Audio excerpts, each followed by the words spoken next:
और एक अन्नपूर्णा मुहिम का भी जिक्र है इसमें। अन्नपूर्णा मुहिम वो क्या है? इसके तहत जरूरतमंदों को मुफ्त खाना, कपड़े, शिक्षा और यहाँ तक कि मकान देने की भी बात कही गई है। अरे वाह! स्रोत इसे सच्ची इंसानियत और भक्ति का सबूत मानता है और एक लाइन भी कोट की है, काम आदमी का है काम, आदमी का औरों के काम आना। ये तो अच्छी बात है। और स्रोत इस बात पे भी जोर देता है कि संत रामपाल जी जो ज्ञान दे रहे हैं, हाँ, वो पूरी तरह शास्त्रों पर आधारित है। हाँ, और कबीर साहब के सच्चे संदेश को ही मतलब आगे बढ़ाता है, यानी परंपरा से जोड़ रहे हैं। हाँ। अच्छा, स्रोत इस बात का भी अंदाजा लगाता है कि लोग इसे क्या कहते हैं, निंदा समझ सकते हैं, दूसरों की बुराई।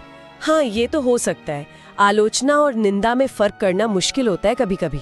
सही बात है, लेकिन इसका जवाब ये दिया गया है कि ये निंदा नहीं बल्कि जो धोखेबाज हैं उनका पर्दाफाश करना है, उनकी असलियत बताना है। अच्छा, तो ये स्पष्टीकरण भी दिया है। हाँ। कुल मिलाकर लोगों से अपील की गई है कि भाई झूठे दिखावे और अंधविश्वास छोड़ो और संत रामपाल जी महाराज के बताए शास्त्र आधारित ज्ञान को अपनाओ।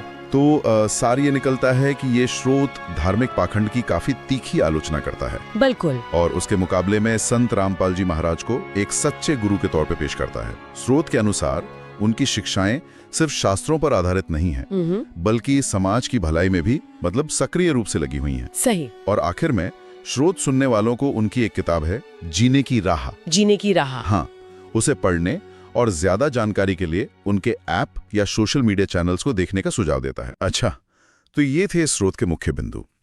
मतलब एक तरफ धार्मिक नेताओं की आलोचना और दूसरी तरफ संत रामपाल जी महाराज द्वारा दिखाया गया एक खास आध्यात्मिक और सामाजिक रास्ता। हाँ, बिल्कुल। ये स्रोत मुक्ति और समाज सुधार के लिए एक बहुत ही, क्या कहेंगे, विशिष्ट, मतलब एकदम अनोखा रास्ता बताता है। विशिष्ट। और दावा करता है कि यही सच्चा है, ये एकमात्र है। अब यहाँ सोचने वाली बात ये उठती है क्या कि किसी भी आध्यात्मिक या धार्मिक दावे को, खासकर जो इतने विशिष्ट होने का, एकमात्र सत्य होने का दावा करे, उसे परखने के लिए कोई व्यक्ति किन पैमानों का इस्तेमाल कर सकता है? ये बड़ा सवाल है। हाँ, ये सवाल स्रोत हमें सोचने के लिए छोड़ जाता है।